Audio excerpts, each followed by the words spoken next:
The first question that we have was from Coral, and Coral wanted to know how to care for her string-off plants. So I have a couple here to show you. They're still quite small because I have grown all of these from cuttings.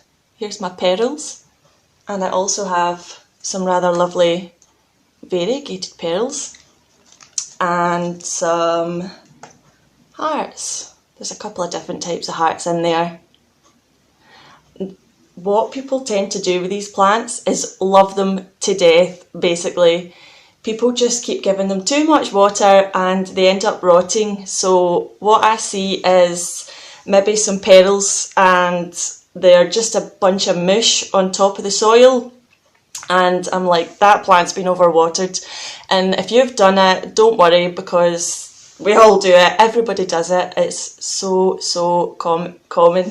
So what I would say is try and underwater string-off plants rather than overwater. These petals are okay at the minute because I watered them recently. But what happens when they're really thirsty is they sort of go wrinkly, they dry up and they wrinkle into themselves like a raisin or something, and that's when you know it needs some water. And the string-off type plants, so your petals, your hearts, these don't want to be watered until they are bone dry. So just resist watering, because honestly your plant will thank you for it. These are like succulent type plants, so you need to think of them that way rather than normal foliage type houseplants who need a bit more water. And going along that route, these plants do need quite a lot of light. I have mine in the window, but it's not a south facing window, so that's okay. If you put them in a full sun south facing window, they could get burnt, so any other window would be fine. Or if it's a south facing room, you can put them a bit further back on a shelf.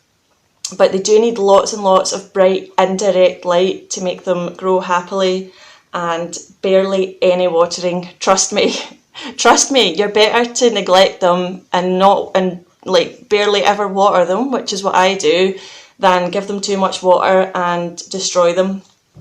If you do happen to have overwatered them, you need to cut all the rot away. So if you've still got some stringy bits left, cut it away from the plant, cut it away from the rot, and propagate it. You can propagate it by laying it on top of the soil, or you can propagate it by putting it in water. So yeah, just watch your watering with this one. If you're really not sure about watering and when to water, you can get yourself a moisture probe.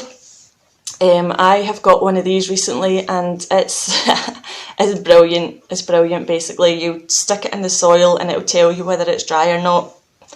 But I can tell by the weight of these when I pick them up if they need watered or not. So they go really light when they're dry, and they're very heavy when they're wet. So that's some good tips on string-off plants. I do have a string of dolphins here that has not been receiving enough light, so you can see I don't know if you can see that. The growth is coming in quite small. It's getting etiolated, it's quite leggy. And that's what's going to happen if you don't give these string-off plants enough light. Remember, they are succulent type plants, so they're going to like lots of bright light and not a lot of watering. So that's how to care for string-off plants. I hope you found that helpful, Coral.